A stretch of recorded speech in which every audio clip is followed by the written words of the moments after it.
আপনাদের সবাইকে স্বাগত জানাচ্ছি। আমি হারুন রশিদ। আজকে আমরা কথা বলবো একটি ভাইরাল বক্তব্য নিয়ে, যেটি এখন সামাজিক যোগাযোগ মাধ্যম বলেন যেখানেই হলেন গত একদিনের ঘটনাটা ভাইরাল হয়ে গেছে। তার আগে শিরোনামটি বলে রাখি, সেটি হচ্ছে প্রশাসন কার কথায় ওঠে বসে, পুলিশ কার কথায় চলে, পুলিশ কাকে পিছনে ঘুরবে, কাকে নিরাপত্তা দেবে, এই এই আসলে বিষয়। সংক্ষেপে যদি বলি, প্রশাসন কার কথায় উঠে বসে। কেন এই কথা আমরা এই বক্তব্য, এই যে বিষয় নির্ধারণ করেছি, সেটি আমরা বলবো। তবে তার আগে এই বিষয় নিয়ে যারা আলোচনা করবেন, তাই অতিথিদের সঙ্গে পরিচয় করিয়ে দিই। আমার ডান দিকে রয়েছেন ডাক্তার আব্দুল নূর তুষার, গণমাধ্যম ব্যক্তিত্ব। তারপরে রয়েছেন ব্যারিস্টার শাহরিয়ার কবির, সুপ্রিম কোর্টের আইনজীবী। শাহজাহান চৌধুরী, জামায়াতের কেন্দ্রীয় মজলিসে শুরা সদস্য এবং সাতকানিয়া লোহাগড়া এলাকায় এমপি পদপ্রার্থী এবং তিনি সাবেক এমপিও। তিনি একদিন আগে চট্টগ্রামে বলেছেন, যে অনুষ্ঠানে জামায়াতের আমির ছিলেন কিন্তু তার বক্তব্যের সময় ছিলেন না, আমি ক্লিয়ার করে নিই। তিনি বলেছেন প্রশাসন তাদের কথায় ওঠা বসা করবে, মানে জামায়াতের কথায়, পুলিশ তাদের পিছনে ঘুরবে।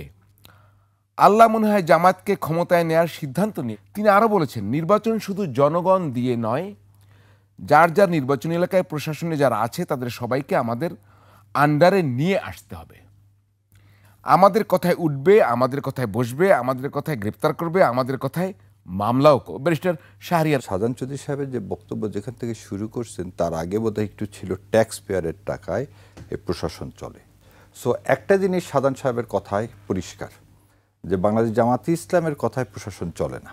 যদি বাংলাদেশ জামাতে ইসলামের কথায় আজকে প্রশাসন চলতো, তাহলে উনি এই কথা বলতে পারতেন না যে প্রশাসন আমাদের কথায় উঠতে হবে, বসতে হবে। তবে আমি এই কথাটাকে উনি যে সেন্সেই বলুক, যেভাবে বলছে, এইভাবে বলাটা তার ঠিক হয়নি। আমি আবার পরিষ্কার করে বলতেছি, উনি যেভাবে বলছেন যে আমাদের কথায় উঠবে, বসবে, মামলা দিবে, উনি ভিতরে সহজভাবে বলুক, সরলভাবে বলুক, আর যাই বলুক, উনি রাজনীতিবিদ। এবং উনি রাজনীতিবিদ হিসাবে এই নির্বাচনের আগে তার এই ধরনের কথা জাতি আশা করে না। এবং আমি একজন বাংলাদেশের সিটিজেন হিসাবে আমি মনে করি যে হ্যাঁ, সে হয়তো এটা রূপক অর্থে বলছে যে প্রশাসনকে। কিছুদিন আগে আপনারা হয়তো জানবেন, বাংলাদেশ জামাত ইসলাম একটা কথা বলছিল যে লটারির মাধ্যমে সমস্ত জায়গায় নিয়োগ দিতে হবে। এবং আজকে কিন্তু এ বিষয়ে কোনো সন্দেহ নাই, সারা দেশ চলতেছে বিএনপির আন্ডারে, সমস্ত প্রশাসনের সমস্ত জায়গায় বিএনপির লোক। তাহলে এই কথা যদি লেভেল প্লেয়িং ফিল্ড বলতে হয়, তাহলে একটা নির্দলীয় নিরপেক্ষ একটা জায়গায় যেতে হবে। সেই নির্দলীয় নিরপেক্ষ জায়গায় না গেলে, আজকে আর 2টা মাস আছে ইলেকশানের, যদি ফেব্রুয়ারি মাসে ইলেকশান হয়, তাহলে আপনি তফসিল ঘোষণা করবেন ফার্স্ট উইক অফ ডিসেম্বর, এবং নির্বাচন কমিশন তখন সবাইকে পরিবর্তন করবে। সো সেই মুহূর্তে ওনার এই কথাটা একদিকে যেমন অনাকাঙ্ক্ষিত, আর একদিকে এটা একটা বার্তা যে আসলে জামাতে ইসলাম অনেকেই এটা একটা কি বলবো, সারা দেশকে একটা ভ্রান্ত ধারণা দিতে চাচ্ছে জামাত ইসলাম হয়তো দেশ চালাচ্ছে, সেজন্য জামাত ইসলাম ইলেকশন করতে চায় না। যেমন অনেকে বলতেছে জামাত ইসলাম যেহেতু বাটার খাচ্ছে, অতএব ইলেকশন তাদের যাওয়ার বা করার কোনো ইচ্ছা নাই। সো এই মেসেজ থেকে এটা পরিষ্কার যে জামাত ইসলাম প্রশাসন বা কোনো জায়গায় জামাত ইসলামের কন্ট্রোলে নাই। আব্দুল নূর তুষার, আপনার কাছে আসবো, তার সাথে একটা কাউন্টার কোশ্চেন করতে চাই। আপনি বলেছেন যে বিএনপির লোক দেশ চালাচ্ছে, আপনি একটু স্পেসিফিক বলেন। আর সবাই মনে করছে, আবার বলছেন জামাত ইসলাম বাটার খাচ্ছে, তাহলে সবাই আবার এটা মনে করছে কেন? সবাই কি ভুল মনে করছে? আর বিএনপি কোন কোন জায়গায় দেশের একদম বলে দিচ্ছি আপনাকে। ধরে নেন আমি তো আইন অঙ্গনের লোক, তাহলে আইন অঙ্গন দিয়ে শুরু করি। আমার শ্রদ্ধেয় অ্যাটর্নি জেনারেল মহোদয়, উনি কোন পার্টির আপনারা জানেন। অ্যাডিশনাল অ্যাটর্নি জেনারেল মহোদয় কোন পার্টির আপনারা জানেন। ডেপুটি অ্যাটর্নি জেনারেলদের মধ্যে 90% কোন দলের আপনি জানেন। অ্যাসিস্ট্যান্ট অ্যাটর্নি জেনারেলের 95% কোন জেলার জানেন। সমস্ত জেলার পিপি, জিপি, এপিপি কোন দলের, 90% হচ্ছে এই যা বললাম সব, মোর দেন 90% হচ্ছে বিএনপির। মানে আপনি এপিপিপি পর্যন্ত আসছেন? জি, এপিপিপি পর্যন্ত আসলাম, কারণ আমি আইন অঙ্গের মানুষ। আপনি উদাহরণ হিসাবে জানতে চাইলেন, এটা দিলাম। আর দেখেন, ইলেকশন কমিশনে ডক্টর মঈন সাহেব বলছিলেন যে কিছুদিন আগে যে ইলেকশন কমিশনের যেসব অফিসার আছে তাদেরকেই প্রিজাইডিং অফিসার হিসাবে নিয়োগ দেওয়া হোক। আপনি হয়তো জানেন 2002 সালে যাদেরকে নিয়োগ দেওয়া হয়েছিল তাদের অনেকের চাকরি চলে গিয়েছিল, অনেকে সাসপেন্ড করে রেখেছিল, তারা কোর্টে মামলা করে তাদের চাকরি ফেরত পেয়েছে, এবং সেই লোকগুলোই আজকে কিন্তু ইলেকশানে এই মানে প্রায় 1700 কর্মচারী যারা বিএনপির সময় সেই সময় কি নিয়োগ পেয়েছিল। সো আমার মনে হয় যে এতটুকুনি যথেষ্ট আপনার উত্তরটা জি দেওয়া জি জি। পুলিশ আপনার পেছনে হাঁটতে হবে, ওসি সাহেব আপনার কি প্রোগ্রামটা সকালবেলায় জেনে নেবেন এবং আপনাকে প্রোটোকল দেবেন।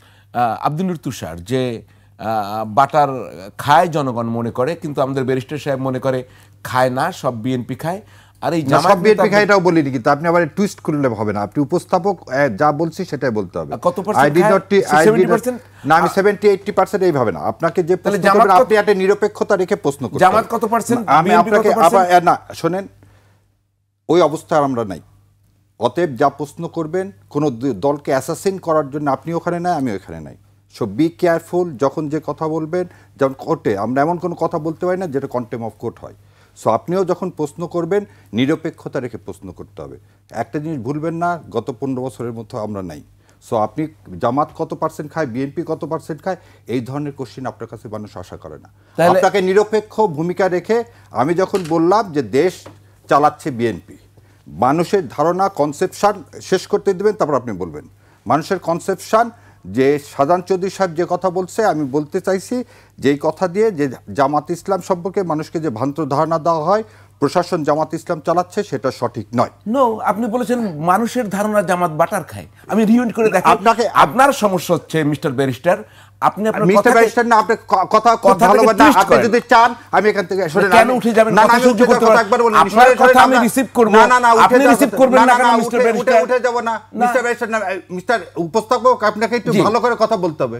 শুনেন জি, আপনাকেও যেমন কথা বলতে হবে, কথা শুনতে হবে, কথা টুইস্ট করা যাবে না। একটু আগে বলছি, আপনি তো টুইস্ট করেন, আমি দেখলাম। কিভাবে টুইস্ট করলাম? একটু আগেই সরে গেলেন। আপনি বললেন বাটার, মানুষ মনে করে জামাত বাটার খায়, সেখান থেকে সরে গেলেন।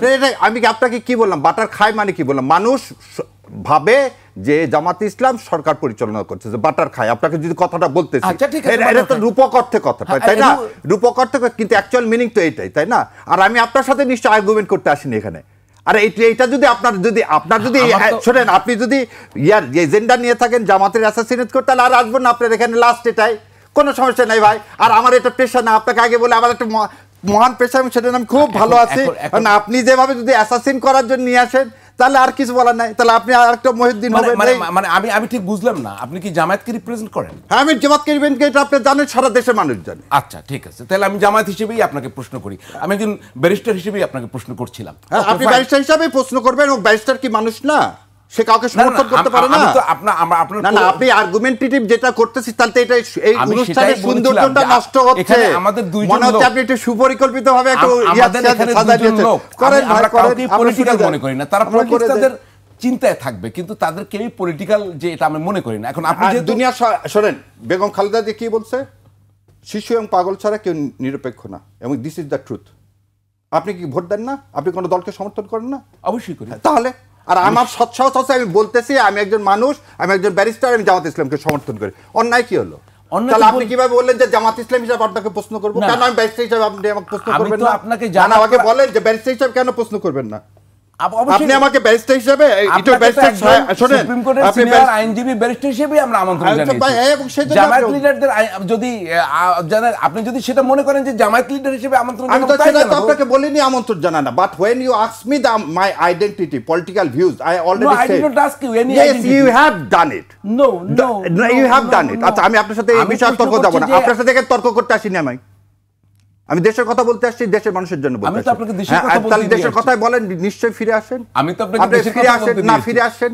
আপনি যা বলেন তাও দেশের কথা, আরেকজন যা বলে তাও দেশের কথা, আপনার বিরোধিতা যারা করে তারাও দেশের কথা বলে।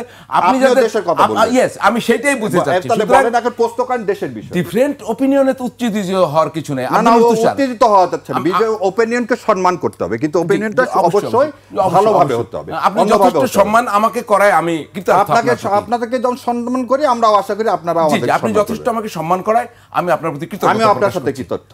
জি, আব্দুল তুষার, আমি যদি জামায়াত নেতার এই বক্তব্যে যাই, আপনি কি শুরু করবেন? পুলিশ পিছনে পেছনে হাঁটবে, প্রোটোকল দেবে, প্রশাসন পিছনে পিছনে ঘুরবে, আল্লাহ মনে হয় আমাদের ক্ষমতায় এবার কবুল করেছেন মনে হচ্ছে তার। একটু আল্লাহর এই বিষয়টা একটু দেখা যাবে? আমার মনে হচ্ছে আল্লাহ তাআলা সিদ্ধান্ত নিয়েছেন জামাত ইসলামীকে ক্ষমতায় দেবেন। তুষার, এখান থেকে যদি শুরু করতে পারতেন। না, কি বলবো, উনি যদি এরকম বিশ্বাস করেন যে এটা নির্ধারিত হয়ে গিয়েছে, পূর্ব নির্ধারিত। উনি হয়তো এটা বিশ্বাস করেন, আমি জানি না। তবে এই ধরনের বিশ্বাস আসলে সঠিক নয়। আল্লাহ তাআলা আমাদের অন্তর জানেন, কিন্তু আমরা আল্লাহ তাআলা কি করবেন বা করতে পারেন এটা তো আর আমরা বলতে পারি না। আমাদের পক্ষে এটা সম্ভব না বলা। উনি বলেছেন, নিশ্চয়ই এটার ব্যাখ্যা ওনার কাছে আছে, উনি সেটা মনে করেছেন। আর রাষ্ট্রের কর্মচারী রাষ্ট্রের কাছে অনুগত থাকবে, কোনো ব্যক্তির কাছে না। উনি এমপি হইল না। আমরা আশা করেছি যে এমপি, মিনিস্টার কিংবা তার চাইতে অধিকতর ক্ষমতাবান ব্যক্তিবর্গ যারা অতীতে ক্ষমতা দেখিয়েছেন এবং যাদের পেছনে সামনে ডাইনে বামে পুলিশ হেঁটেছে, ভবিষ্যতে সেটা হাঁটবে না। আমরা মনে করেছি যে পুলিশ তার দায়িত্ব পালন করবে, সেনাবাহিনী তার দায়িত্ব পালন করবে, আমলাতন্ত্র তার দায়িত্ব পালন করবে।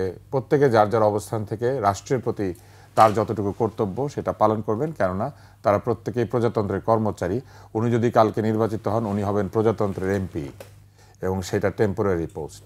5 বছরের জন্য বা কোনো একটি মেয়াদের জন্য তিনি নিযুক্ত হবেন ওই পদে। জনগণ তাকে টেম্পোরারিলি ওই জায়গাটাতে নিবে। তো অতএব যেভাবে তিনি বলেছেন, আমি মনে করি যে সেটা সঠিক নয়, একজন রাজনীতিবিদ হিসেবেও নয়, একজন নাগরিক হিসেবেও নয়। পুলিশ পিছনে হাঁটবে কেন? কি কারণে? ওনার পিছনে হাঁটার দায়িত্ব পুলিশের, নাকি ওনার সামনে হাঁটার দায়িত্ব? পুলিশ যদি প্রয়োজন মনে করে ওনার পাশে হাঁটবে, প্রয়োজন মনে করে সামনে হাঁটবে, প্রয়োজন মনে করলে পিছনে হাঁটবে। পুলিশের কাজ নিরাপত্তা দেওয়া, এবং ব্যক্তিগতভাবে ওনার যদি সেই নিরাপত্তার প্রাপ্য হয়ে থাকেন, পুলিশ সেটা দিবে। আর যদি প্রাপ্য না হয়ে থাকেন তাহলে দিবে না। আইনের মধ্যে থেকে উনি যতটুকু চাইতে পারেন ততটুকু চাইবেন, এবং যতটুকু পাইতে পারেন তিনি ততটুকু পাইবেন। হ্যাঁ, কিন্তু ওনার অবস্থাটা হচ্ছে গানের মতো, এই তোমায় আমি পাইতে পারি বাজি। মানে উনি পাইবেন পুলিশে, উনি পাইছেন, উনি সামনেও পাইছেন, পিছনেও পাইছেন। উনি যেভাবে বলবেন, উঠতে বসলে উঠবে, বসতে বললে বসবে। প্রজাতন্ত্রের কর্মচারীকে ব্যক্তিগত কর্মচারী মনে করার যে রেয়াজ, এইটা কিন্তু আসলে এক ধরনের স্বৈরতান্ত্রিক মানসিকতা। শুধুই কি স্বৈরতন্ত্র? এটা স্বৈরতান্ত্রিক মানসিকতা। কারণ স্বৈরতন্ত্র কি করে? মনে করে নিজেই গুরুত্বপূর্ণ, এবং নিজে যা মনে করে সেটাই আইন, উনি যা বলবেন সেটাই হবে। ফলে এই জায়গাতে উনি যেভাবে বক্তব্য দিয়েছেন, এটা রাজনৈতিক বক্তব্য হতে পারে, কিন্তু এটা একটি সঠিক বক্তব্য না। এরপরে আরেকটি জিনিস এখানে লক্ষ্য করা যাচ্ছে, সেটি হচ্ছে যে যদিও বা হয়তো ওনারা নাই, ক্ষমতার সমস্ত জায়গাতে বিএনপি বসে আছে, হতে পারে, এটা অস্বাভাবিক কিছু না। কিন্তু তাইলে দৈব চয়ন করলে যদি সব জায়গায় বিএনপি বসে থাকে, তাহলে ওনাদের লোক কোত্থেকে আসবে, বা নিরপেক্ষ লোক কোত্থেকে আসবে? ওই লটারি করলেও তো ওই নামই উঠবে যারা আছে। এখন ধরে নেন যে এখন যারা প্রজাতন্ত্রের কর্মচারী আছেন তাদের মধ্যে আওয়ামী লীগ আছে, তাহলে লটারি করলে আওয়ামী লীগ ঢুকে পড়বে। তাহলে লটারি করলে ঢুকে পড়তে পারে। ধরলাম যে আওয়ামী লীগগুলোকে আমরা বাদ দিয়ে দিলাম, তাহলে ধরে নেন 20% বা 30%, যদিও মনে করা হয় যে গত 16 বছর আওয়ামী লীগ ছাড়া কেউ নিযুক্ত পায় নাই। তাহলে যাদেরকে এখানে লটারিতে নাম দিতে হবে সব 16 বছরের আগে, মানে এটা যৌক্তিক কথা কিনা? কারণ ধরেই নেওয়া হচ্ছে যে আওয়ামী লীগ সব দলীয়করণ। 16 বছরের আগে গেলে তো আবার বিএনপির লোকজন আছে। হ্যাঁ, ধরলাম বিএনপি তো আর দোষর না, বিএনপি তো আন্দোলনের পক্ষ না, সেখানে তো জামায়াতের আপত্তি আছে। না, বিএনপি আর জামাত একসঙ্গে ছিল না, না তাদের ছিল এখন তো। আপত্তি আছে। ওই সময় নিয়োগ যখন পেয়েছে আমরা ধরে নিলাম একটা পার্সেন্টেজে নিয়োগ হয়েছে, ধরে নিচ্ছে, এগুলো কিন্তু সব ধরে নেওয়া কথা, ধরে নাও। ওই অঙ্কটা হিসাব করলে। ফলে যদি লটারি করেন, তাহলে লটারি করলে কি করতে হবে? এখন লটারি করলে ওইখানে আওয়ামী লীগের লোক বেশি থাকবে, তাহলে আগে আওয়ামী লীগগুলোকে বাদ দিয়ে লটারি করতে হবে, এবং তারপরে যদি লটারি করেন তাহলে কি হবে? তাহলে অনুপাত হিসেবেই লটারি হবে। যদি প্রশাসনে 80% বিএনপির লোক থাকে, তাহলে লটারি তো 80% উঠবে বা 70% উঠবে। লটারি তো ওভাবেই হয়। লটারি তো ওইভাবেই হয়। তার মানে লটারি কোনো সঠিক প্রপোজাল না, লটারি একটা ভুল প্রপোজাল ছিল। এরপরে কি করা যেতে পারে? এরপরে হইলো যে ধরে নিলাম লটারি হইল, লটারি হওয়ার পরে যারা এই নামগুলি উঠলো তাদের মধ্যে তাহলে ওই বিএনপি আর ইয়েতেও থাকবে, বিএনপি আর জামাত ইসলামী তো থাকবে। তাহলে থাকলে পরে তারা মিলে নির্বাচনটা করবেন। কিন্তু যদি তারা মিলে নির্বাচনটা করেন, যদি তাদেরই পছন্দের লোক ওখানে থাকে, তাইলে কি এটা আবার নিরপেক্ষতা হইলো? ওখানে তো এনসিপিরও লোক থাকতে হবে, ওইখানে অন্য যারা পার্টি তাদেরও তো লোক থাকতে হবে। ফলে নিরপেক্ষতার সাথে লটারির কোনো সম্পর্ক নাই। নিরপেক্ষতার সাথে সম্পর্ক হচ্ছে প্রশাসনকে নিরপেক্ষ আচরণ করতে দেওয়া। গণ অধিকার পরিষদও দাবি করতে পারে, গণ অধিকার চাইতে পারে। আর মানে সবারই তো তাহলে থাকতে হবে না, একটু একটু করে, না থাকলে তো নিরপেক্ষতা হলো না। তাহলে এটা হচ্ছে একটা যৌক্তিক সমাধান, কিন্তু এই যৌক্তিক সমাধানে পৌঁছানো সম্ভব না। প্রস্তাব দেওয়া যায়, কিন্তু এই যৌক্তিক সমাধানে পৌঁছানো সম্ভব না যে লটারি করে এটা হবে না। নিরপেক্ষতার জিনিসটা কি? একটু আগেই ব্যারিস্টার সাহেব বলছিলেন যে বহু লোককে নিয়ে আসা হয়েছে যারা আগের লোক, মানে যাদের 1700 লোক, তাই না? 1700 লোক। তাহলে এই 1700 লোকের লটারিতে নাম থাকবে না? থাকবে। তাহলে এই 1700 লোককে আনা হইল কিসের ভিত্তিতে? দলীয় পরিচয়ের ভিত্তিতে। উনি তো তাই বলেছেন। তাহলে কি এই সরকার দলীয়করণ করেছে? যে সরকার দলীয়করণ করেছে সেই সরকারকে নিরপেক্ষ নির্বাচন করতে পারবে? এই প্রশ্নটা উঠবে না? উঠবে তো। হ্যাঁ, তার মানে এই 1700 লোক কি বেছে বেছে আনা হয়েছে? যারা ওই সময় চাকরি বাকরি পেয়েছিলেন বিএনপির লোক ছিলেন, তাহলে সাথে আরো একটা প্রশ্ন আসে, তাহলে বিএনপিও দলীয়করণ করেছিল, 1700 দলের লোককে নিয়োগ দিয়েছিল? তাহলে 1700 যদি দলের লোককে নিয়োগ দিয়ে থাকে, তাহলে দলীয়করণের দোষ আর 16 বছর কি? তাহলে 21 বছর, তাহলে তারও আগে 42 বছর, তারও আগে 50 বছর, তারও আগে 47 থেকে, তারও আগে মনে করেন ব্রিটিশরা তো দলীয়করণই করেছিল, কারণ ব্রিটিশরা হচ্ছে এখানে এসে নিজেদের লোক নিয়োগ দিত। সাদা চামড়া না হইলে আপনি ডিসি হইতে পারতেন না, পারতেন না। তাহলে ব্রিটিশরা তো জাতিকরণ করেছিল, মানে রেসিজম এক ধরনের। তার আগে কি করেছিল? মুঘলরা তো ফার্সি ভাষা চাপিয়ে দিয়েছিল। ফার্সি কি আমাদের এখানকার ভাষা? ফার্সি তো ইরানের ভাষা। সেই ভাষাতে আমরা দলিল টলিল লিখতাম। ভাই, আমাদেরকে একটা যুক্তিসঙ্গত সমাধানে আসতে হবে। প্রথম সমাধান হচ্ছে এই ধরনের বক্তৃতা দিলে বক্তৃতা যেমন প্রশ্নবিদ্ধ হবে, নির্বাচনও প্রশ্নবিদ্ধ হবে। এবং এই রকম অ্যাটিচিউড যদি কোনো রাজনীতিবিদের থাকে, তাহলে এটা বুঝতেই হবে যে ওই যে কর্তৃত্ববাদী মনোভাব, সেই মনোভাব মন থেকে যায় নাই। হতে পারে পুরনো মানুষ, হতে পারে বয়স্ক মানুষ, হতে পারে তাদের যুগে তারা কর্তৃত্ববাদী রাজনীতি করেছেন, কিন্তু সেই কর্তৃত্ববাদের অবসান ঘটাতেই তো আন্দোলনের বৃহত্তম শক্তি এনসিপি একজন রিকশাওয়ালাকে মনোনয়ন দিয়েছে। জি, ঢাকা ওই আসনটা এখন খুব তাহলে আলোচিত। কর্তৃত্ববাদের এটা একটা অবসান। আজকে বাংলাদেশের সকল ব্যাটারি রিকশা এবং পেডেল রিকশাওয়ালা স্বপ্ন দেখতে পারছে সে এমপি হবে। তাহলে ফুডকার্টের মালিক, তাহলে ধরেন ঠেলা গাড়ি চালক, সকলেই তো স্বপ্ন দেখতে পাচ্ছে। এটা একটা বিরাট ব্যাপার নয় কি? যে কোনো লেভেলের মানুষ, যে কোনো লেভেলের মানুষ এমপি হবার স্বপ্ন দেখতে পারছে। এখন আমরা যদি মনে করি এই ফুডকার্টওয়ালা যিনি, উনি তাকে ইলেকশন করছেন ওইখানে, না, কিন্তু বা ধরেন এই রিকশাওয়ালা যিনি আমার ভাই স্যালুট দিয়েছিলেন, এখন ওনার পিছনে পিছনে পুলিশ হাঁটবে। সারা বাংলাদেশের সর্বত্র যিনি জোর দেখাতে পারবেন তার পিছনেই তো পুলিশ হাঁটতে হবে। একসঙ্গে তো সবার পিছনে পুলিশ হাঁটবে না। যে এলাকায় যার জোর বেশি, তাহলে তার পিছনে হাঁটবে। তাহলে আবার গিয়ে কি দাঁড়াচ্ছে? ইলেকশনে জোর খাটানোর বিষয়টিকে একটা ধারণামূলক বলা হয়েছে যে আমাদের যেহেতু শক্তি আছে, আমাদের কথা শুনতে হবে, আমাদের কথা উঠবে, আমাদের কথায় বসবে। আরে জনগণের কথায় যদি একটু উঠতো আর বসতো, সাধারণ জনগণ যদি এই সেবাটা পেত, তাহলে আমাদের জনগণের জীবন অনেক গুরুত্বপূর্ণ হতো। কিন্তু আপনি মনে করেন যে জনগণের পুলিশ এভাবে সামনে আর পিছনে হাঁটবে, নির্বাচিত হওয়ার পরে এই ধরনের এমপি যে দলেরই হোক, আমি একটা দলের এমপি হিসেবে ওনাকে বিবেচনা করছি না, এই ধরনের মানসিকতা নিয়ে যদি একাধিক এমপি আমাদের সংসদে যান, তাহলে কোথাও আপনি দেখবেন পুলিশ পিছনে হাঁটছে, কোথাও দেখবেন পুলিশ বসে আছে, কোথাও দেখবেন দাঁড়িয়ে আছে, কোথাও দেখবেন সামনে আছে, কোথাও দেখবেন নাই, বলে দিয়েছে এখানে থাকার দরকার নাই। তো এইটা কি আমাদের নীতি বা আইন বা হোক আমরা সেটা চাই? আমরা সেটা চাই না। আমরা এই আন্দোলনের পরে সত্যিকার অর্থে যেটা চেয়েছি সেটা হচ্ছে বৈষম্যমুক্ত সমাজ। আমরা চেয়েছি মেধাভিত্তিক সমাজ। আমরা চেয়েছি নিয়োগ বাণিজ্য বন্ধ হবে, নিয়োগে ঘুষ বন্ধ হবে। আমরা চেয়েছি মেধার ভিত্তিতে প্রতিযোগিতামূলকভাবে যিনি পরীক্ষায় ভালো করবেন তিনি নিয়োগ পাবেন। আমি এবার একটা প্রশ্ন করি, এই প্রশ্নটা আমার। এই গত কিছুদিনের মধ্যে নতুন চাকরি পাওয়া ছেলে মেয়েদের চাকরি চলে গিয়েছে, বলা হয়েছে জনস্বার্থে তাদেরকে অপসারণ করা হচ্ছে। কিসের স্বার্থ? কি সেই স্বার্থ যে কারণে মেধার ভিত্তিতে একটি ছেলে বা মেয়ে সরকারি চাকরি পাওয়ার পরে সেই চাকরি ভালো মতো করার আগে তার চাকরি চলে যাচ্ছে? কি সেই জনস্বার্থ? এটা তো ব্যাখ্যা দিতে হবে। আজকে কি আমাদের সেই ছেলেটা বা মেয়েটা কোর্টে যেতে পারছে, গিয়ে বলতে পারছে আমাকে অন্যায়ভাবে অপসারণ করা হয়েছে? আমরা শুনবো। এই এখন আমার পাশেই তো কোর্টের মানুষ বসে আছেন, পারছে কি? পারছে না। কারণ কোর্টের মধ্যে কি হয়?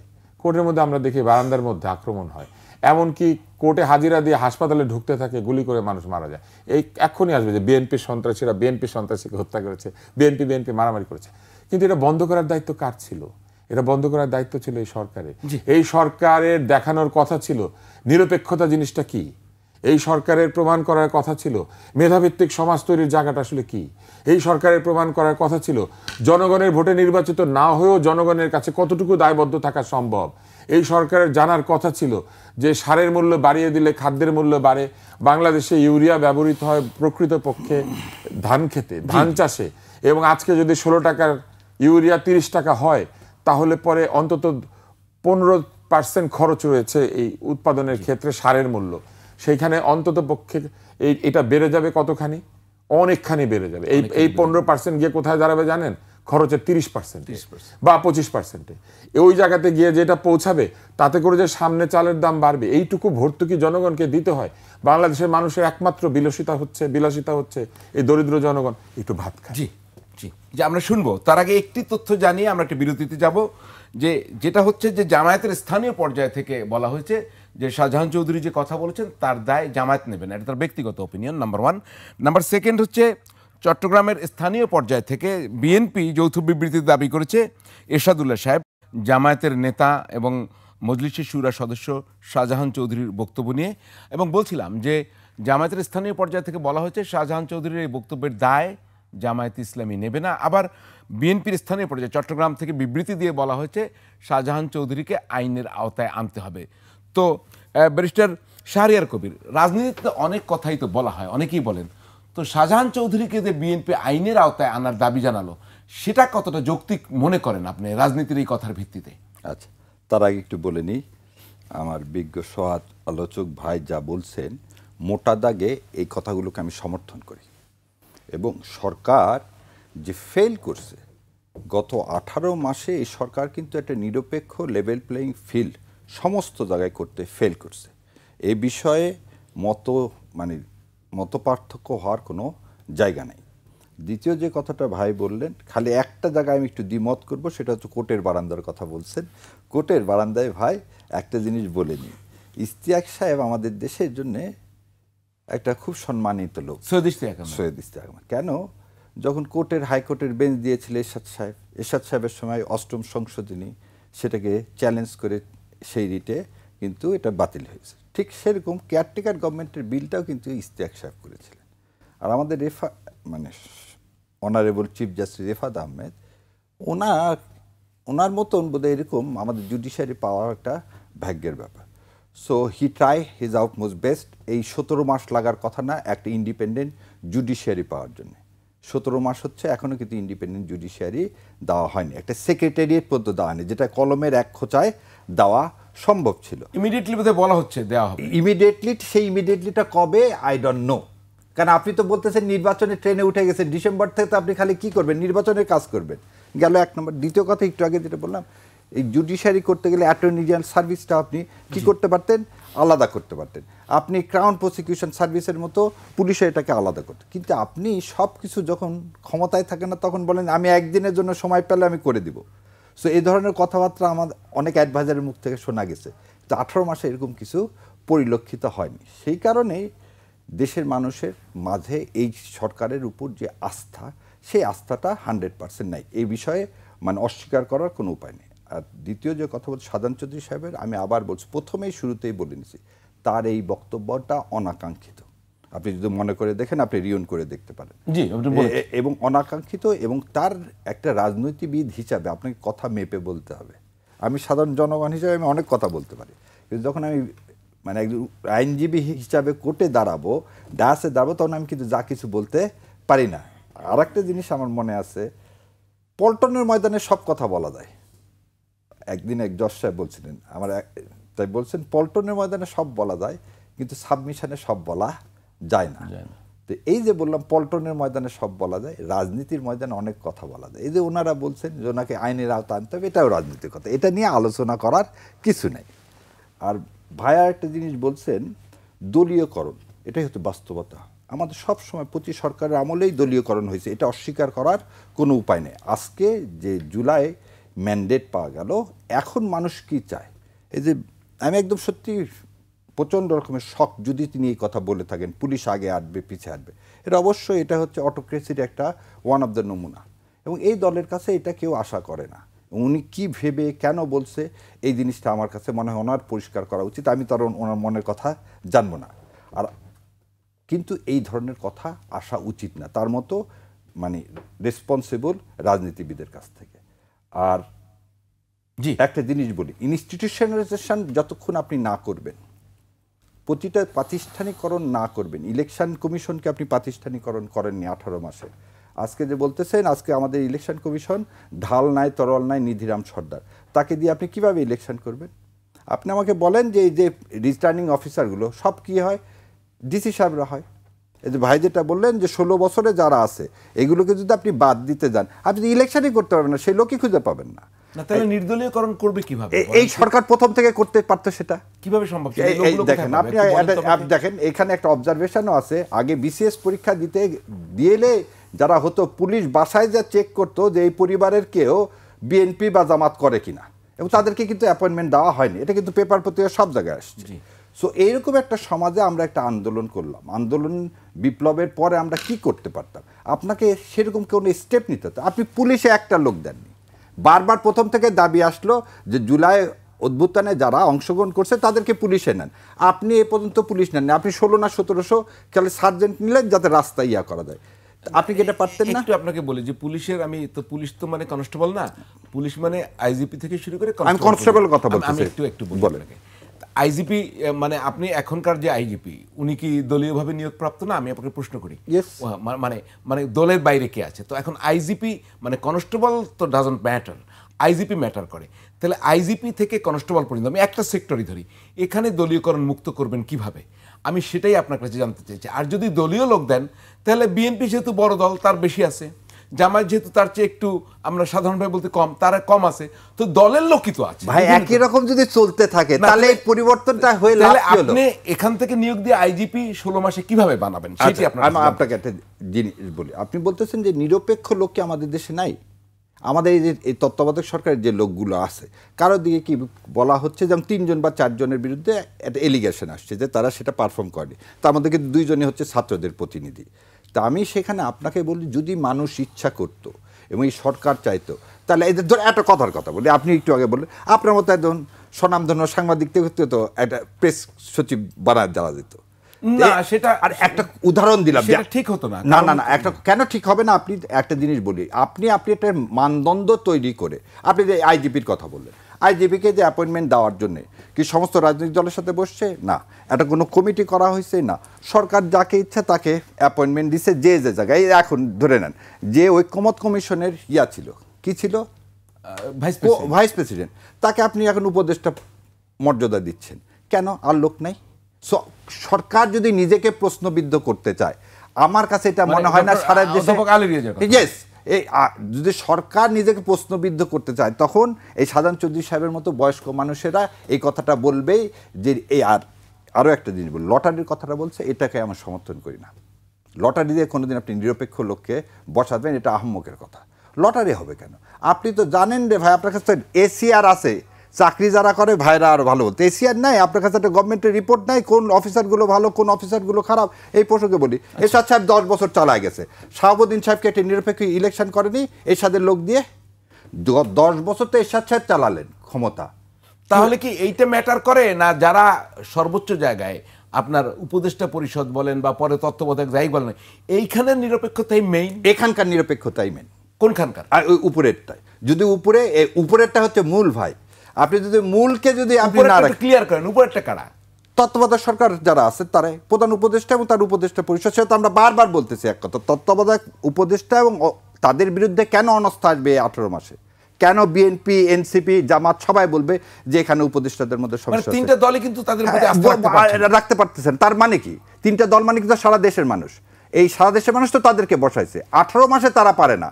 তাহলে পলিটিক্যাল গভর্নমেন্টের বিষয়ে তারা যে আঙ্গুল তোলে, তাহলে এইটা করা ঠিক না। আর একটা জিনিস বলি, আমাদের দেশ ইউএসের মতো না। ইউএসএ কি, যখন যে গভর্নমেন্ট আসে সেই গভর্নমেন্টের কি হবে, সেই গভর্নমেন্টের সমর্থনকারী লোকগুলো সচিবালয়ে আসে, আবার গভর্নমেন্ট চলে যাবে, সচিবালয় থেকে সব চলে যাবে। আমাদের দেশে কিন্তু সেই সিস্টেম না। কিন্তু আমাদের দেশে যেরকম আপনি নিরপেক্ষ লোক খুঁজে পাবেন না, নিরপেক্ষ সে কাজ করবে না, ভোটের জন্য সে দায়িত্ব পালন করবে না, এই কথাটাও 3টি দলই বলছে এই সরকারের নিরপেক্ষতা নিয়ে প্রশ্ন তুলছে যে যার ফরম্যাটে। আমি যদি আরো একটু বলি, যেমন তারা এনসিপি মনে করে কয়েকজন উপদেষ্টা, বিএনপি মনে করে কয়েকজন উপদেষ্টা, জামাত মনে করে কয়েকজন উপদেষ্টা। এই কয়েকজন মিলে এলে 3 দলের অপছন্দের উপদেষ্টা মিলে এলে পুরো উপদেষ্টা পরিষদ হয়ে যাবে। আমার কথা হচ্ছে যে সুযোগটি এসছে এখন তত্ত্বাবধায়ক সরকারের অধীনে যে রায়টা চলে এসছে বৃহস্পতিবারে, যে তত্ত্বাবধায়ক সরকার ব্যবস্থা সংবিধানে পুনর্বহাল হয়েছে, তাহলে এখন নির্বাচনটা হতে অসুবিধা কি? এই সরকারের এই পরবর্তী নির্বাচন তত্ত্বাবধায়ক সরকারের অধীনে হলে অসুবিধা কি? কারণ হচ্ছে 3 দলই তো এই সরকারকে নিরপেক্ষ বলছে না। এখানে 2টি প্রশ্ন আপনি করেছেন। একটা হচ্ছে এই সরকারের নিরপেক্ষতা প্রশ্নবিদ্ধ কিনা। এই সরকারের নিরপেক্ষতা প্রশ্নবিদ্ধ, এটা তারা নিজেরাই করেছেন, অন্যদেরকে প্রশ্ন করতে হয় না। তাদের বিভিন্ন কাজকর্মের মধ্যে দিয়েই বহু অনিরপেক্ষ বা দলীয় পক্ষ এই ধরনের আচরণ হয়েছে। আমি আজকেই শুধু একটা বলি, আজকে ভুটানের প্রধানমন্ত্রীর সঙ্গে একাধিক রাজনৈতিক দলের মেম্বাররা দেখা করেছেন। রাজনৈতিক দল যখন আমন্ত্রিত অতিথির সাথে দেখা করে, এটা কোনো রাষ্ট্রীয় অনুষ্ঠান না, সরকারি অনুষ্ঠানও না। এটা কেন প্রধান উপদেষ্টার যে ফেসবুক পেজ আছে কিংবা প্রধান উপদেষ্টার যে মানে প্রচারের অংশ আছে, সেখান থেকে এটা কেন দেখানো হবে? ওনার সঙ্গে তো দেখা করতে যাদের সঙ্গে উনি পড়াশোনা করেছেন তারাও যেতে পারে, কিংবা ওনার সঙ্গে দেখা করতে ওনার ব্যক্তিগত বন্ধুরাও যেতে পারে। সেরকম যে 3টি দল গিয়েছে তারা তো সরকারের অংশ না, বা আরও যদি 5টা দল যাক, 10টা দল যাক, তারা কেউ তো সরকারের অংশ না। সরকার কেবলমাত্র সরকারি প্রোটোকল অনুযায়ী এবং সরকারের যে সারাদিনের যে কর্মসূচি, সেই কর্মসূচিগুলির ছবি সরকারের পক্ষ থেকে পোস্ট হবে। কিন্তু এইগুলো তো যেটা পোস্ট হয়েছে, এনসিপি দেখা করেছে বা অন্যরা দেখা করেছেন, এইটা তো সরকারি পোস্ট থেকে আসা উচিত না, কিন্তু সেটা এসেছে। এবং এসেছে প্রথমে এনসিপিটা আসার পরে যখন সমালোচনা শুরু হয়েছে তখন বাকিগুলো এসেছে। হয়তো এটা পরিকল্পনার মধ্যেই ছিল, কিন্তু এটা সঠিক হয় না এই কাজটা। এরকম অনেক ছোট ছোট কাজ আছে যেগুলো দেখলে মনে হবে যে এই সরকার কিছু দলের সঙ্গে একরকম আচরণ করেন, কিছু দলের সঙ্গে আরেক রকম। যেমন এনসিপির প্রতিনিধি, বিএনপির প্রতিনিধি এবং জামাতের প্রতিনিধি জাতিসংঘে বেড়াতে গেলেন, কিন্তু গণ অধিকার পরিষদের কেউ যেতে পারলেন না কেন? গণ অধিকার পরিষদের নেতৃবৃন্দ কি এনসিপির চাইতে কম যোগ্যতা সম্পন্ন? এবি পার্টি কেন যেতে পারলেন না? তারা কি কম যোগ্যতা সম্পন্ন, নাকি জাতিসংঘে যাওয়ার মতো যোগ্যতা মেধা তাদের নাই? জাতিসংঘের গিয়ে এয়ারপোর্টের পিছনের দরজা দিয়ে বের করে নেওয়ার মতো যে একটা ব্যাপার, সেই মেধা যোগ্যতাও তাদের নাই, তাই না? তো এবং ডিম খাওয়ার যোগ্যতাও নাই। তো ব্যাপারটা কি এইরকম? ব্যাপারটা তো সেটা নয়। তাহলে এরকম আচরণ হয়েছে। আমরা দেখেছি যখন তখন যমুনা ঘেরাওয়ের কর্মসূচি দিয়ে দেয় কিছু কিছু দল, তাদেরকে কেউ কিছু বলে না। আর আপনি এখন বলেন আপনি যমুনা ঘেরাও করবেন, এখন বলেন, দেখেন আপনার কি অবস্থা হয়। তো এইগুলা কি এক ধরনের পক্ষপাতমূলক আচরণ নয়? এগুলা তারা করেছে। তাহলে এগুলো মনে করিয়ে দিতে হয় বারবার। বাঙালি জাতির স্মৃতিশক্তি, ভিটামিন ডির অভাব, বিভিন্ন ভিটামিনের অভাব আমাদের আছে। ছোটবেলা আমরা রাতকানা রোগে ভুগেছি বছরের পর বছর। ভিটামিন এ এবং ডি এর অভাব তো আমাদের সর্বজন্য আন্তর্জাতিকভাবে স্বীকৃত। এখন তো আমরা বাঙালি আন্তর্জাতিকতা পছন্দ করে, যে কোনো কিছু আন্তর্জাতিকভাবে স্বীকৃত হলে ওইটাকে আমরা খুবই গুরুত্বপূর্ণ মনে করি। যেমন আমাদের ভিটামিন এ এবং ডি এর অভাব, এটা আন্তর্জাতিকভাবে স্বীকৃত। বাংলাদেশে আপনি নিশ্চয়ই জানেন যে ভিটামিন এ খাওয়ানোর একটা উৎসবের মতো হতো এক সময়। তো এগুলা আছে, কিন্তু আমাদের যে বুদ্ধিমত্তার বুদ্ধাঙ্ক কোন লেভেলে আছে এইটা নিয়ে কোনো আন্তর্জাতিক গবেষণা নাই বলে এটাকে আমরা ঠিক মানতে চাইছি না। তো আমি আবার আমার প্রসঙ্গে আসি। এখন দেখেন যে জায়গাটাতে আমরা ছিলাম, তাহলে এই নিরপেক্ষতার জায়গাতে কি হলো? তত্ত্বাবধায়ক সরকার প্রযুক্ত হয়ে গেল আদালতের মাধ্যমে। আমরা জেনে গেলাম যে তত্ত্বাবধায়ক সরকার এসে গিয়েছে, এখন আর এটা হবে না। তবে পরবর্তী নির্বাচন, 5 বছর পরে যে নির্বাচন, চতুর্দশ, এইখানে 3টা আদর্শিক প্রশ্ন আছে। প্রথম হচ্ছে, অনির্বাচিত সরকার যারা এখন দেশ চালাচ্ছেন তাদের হাতে নির্বাচন নিরাপদ, কিন্তু আগামীতে যারা নির্বাচিত হবেন তাদের কাছে নির্বাচন অনিরাপদ। আগামী এই নির্বাচনে কারা যাবেন? যারা জুলাই সনদে স্বাক্ষর করেছেন। জুলাই সনদে যারা স্বাক্ষর করেছেন তারা বলেছেন যে নির্বাচনে কারচুপি একটা ভয়ঙ্কর অপরাধ এবং এই নির্বাচনে কারচুপি করা যাবে না, অবৈধ নির্বাচন হবে না। এগুলোই তো জুলাই সনদ, তাই না? এই প্রতিষ্ঠানগুলিকে সম্পূর্ণ পুনর্গঠন করা হবে। তাহলে যারা জুলাই সনদ বাস্তবায়ন করবেন তারা জুলাই সনদে বিশ্বাস করেন না যে তাদের জন্য তত্ত্বাবধায়ক সরকার দরকার হবে? তার মানে তারা সব পারবেন জুলাই সনদের, শুধুমাত্র একটা নিরপেক্ষ নির্বাচন আয়োজন করার যোগ্যতা, চারিত্রিক যোগ্যতা তাদের নাই। এই আগামী নির্বাচনে যারা নির্বাচিত হবেন আদালত বলে দিয়েছে, এবং এটা নিশ্চয়ই আদালত মনে করে, তা না হলে কেন দিবে? নিশ্চয়ই, তাই না? যে নিরপেক্ষ নির্বাচন দলগুলির পক্ষে করা সম্ভব না। এইবার আসেন, এখন যদি তত্ত্বাবধায়ক সরকার প্রযুক্ত করতে হয় তাহলে অসুবিধাটা কোথায় হবে? নির্বাচন পিছিয়ে যাবে, কারণ নতুনভাবে তত্ত্বাবধায়ক সরকার তৈরি করতে হবে। তত্ত্বাবধায়ক সরকারের আইনে কি হবে? তত্ত্বাবধায়ক সরকারের আইনে কি আছে? অতীতের আইনে সর্বশেষ অবসরপ্রাপ্ত প্রধান বিচারপতি, তাই তো আছে, তাই না? তাহলে সর্বশেষ অবসরপ্রাপ্ত প্রধান বিচারপতি কে? না, ওখানে তো পাওয়া যাবে না। যেহেতু না পাওয়া গেলে তার আগের জন, না পাওয়া গেলে একটা সার্চ কমিটি হবে, সেই সার্চ কমিটি করে খুঁজতে হবে, তাই তো আছে। রাষ্ট্রপতি হবে না, তারপরে লাস্ট হচ্ছে ইয়াজউদ্দিন হবে। ইয়াজউদ্দিনটা এখন কে? ওনারা সেটা মানবে না, এই জন্য ওনারা এখন তত্ত্বাবধায়ক সরকার দিবে না। তার মানে ওনারা এখনো যেটা করছে সেটাও হচ্ছে একটা সুবিধার মধ্যে থাকছে। এইবার আসেন, এইটা আরেকটা ঝামেলা হবে এখন তত্ত্বাবধায়ক সরকার দিলে। সেইটা হচ্ছে, এখন নতুন করে তত্ত্বাবধায়ক সরকার হবে, তারা এসে বলবে আমাদেরকে 90 দিন সময় দেন। তত্ত্বাবধায়ক সরকারের মেয়াদ তো 90 দিন, 90 দিনের মধ্যে নির্বাচন করতে হবে। তাইলে তো 90 দিন হাতে নাই নির্বাচনের। ফেব্রুয়ারির পরে মার্চে যাবে, মার্চে গেলে হবে রমজান, রমজানের পরে আবার নাই পরীক্ষা, পরীক্ষার পর আবার ওই ঘটনা ঘটবে। এই জন্য তত্ত্বাবধায়ক সরকার দিতে পারবে না। অতএব যা আছে তাহা লইয়াই, অর্থাৎ ওই যে বলে না, নাই মামার চাইতে কানা মামা ভালো। কিন্তু দেশে কোনো কানা নাই, কারণ আমরা ভিটামিন এ খেয়েছি। রাত কানাও নাই, দিন কানাও নাই। দেশে কি আছে জানেন? দলকানা। এবং এই দলকানারাই আমাদের দেশটা চালাবে ভবিষ্যতে। তারা নিজেরা একজন আরেকজনকে দলকানা বলে কিন্তু নিজেদেরকে আবার বলে না আমাদের রাতকানা তো দূর হয়েছে, এবং অবশ্যই বাংলাদেশে রাতকানা নাই, কারণ রাতে কোনো নির্বাচন হবে না, দিনে হবে ইনশাআল্লাহ। দলকানার বোধহয় কোনো ট্রিটমেন্ট এখনো বাংলাদেশে আবিষ্কার তত্ত্বাবধায়ক সরকার এখনই, এটা আমার প্রশ্ন ছিল, এখনই কেন কার্যকর করা সম্ভব না? ব্যারিস্টার শাহরিয়ার কবির, আপনার কাছে জানতে চাই। ধন্যবাদ। দেখেন, Gokhale, he was the prominent historian and রাষ্ট্রবিজ্ঞানী ছিলেন। সে একটা কথা বলতো সবসময়, বাংলা যা আজকে চিন্তা করে, ইন্ডিয়া চিন্তা করে আগামীকাল। সো আমি বাঙালি, বাংলাদেশি হিসাবে গর্ববোধ করি, কারণ এদেশের মাটিতেই মৌলানা ভাসানী শেরে বাংলার মতো লোক হয়েছে। এখন আরেকটা জিনিস বলি, আনইলেক্টেড গভর্নমেন্ট সম্পর্কে ভাই বলছে যে তত্ত্বাবধায়ক সরকারের ব্যবস্থায় যাওয়ার আগে আনইলেক্টেড গভর্নমেন্ট কেন আমরা শাহাবুদ্দিন সাহেবকে পছন্দ করলাম 91 সালে, বা কেন তত্ত্বাবধায়ক সরকার ব্যবস্থায় আমরা আনইলেক্টেড লোকের আন্ডারে বলতেছি ফ্রি ফেয়ার ইলেকশন হবে। দেখেন, প্রথম ইলেকশনটাই হলো কিন্তু 73 সালে, এবং শেখ মুজিবুর রহমান সহ তাজউদ্দিন, নজরুল ইসলাম, কামরুজ্জামান, এরা প্রথম যদি বলেন যে বিনা প্রতিদ্বন্দ্বিতায় নির্বাচনের ব্যবস্থা, নির্বাচন ব্যবস্থাকে ধ্বংস করা এবং কারচুপির যদি কোনো কিছু শুরু হয়ে থাকে, সেটা 73 সাল থেকে শুরু হয়েছে, এবং সেই ক্রমান্বয়ে সেটা চলছে, এবং এটা প্রতিটা ইলেকশন হয়ে গেছে 91-এর আগ পর্যন্ত, এটা সর্বজন স্বীকৃত।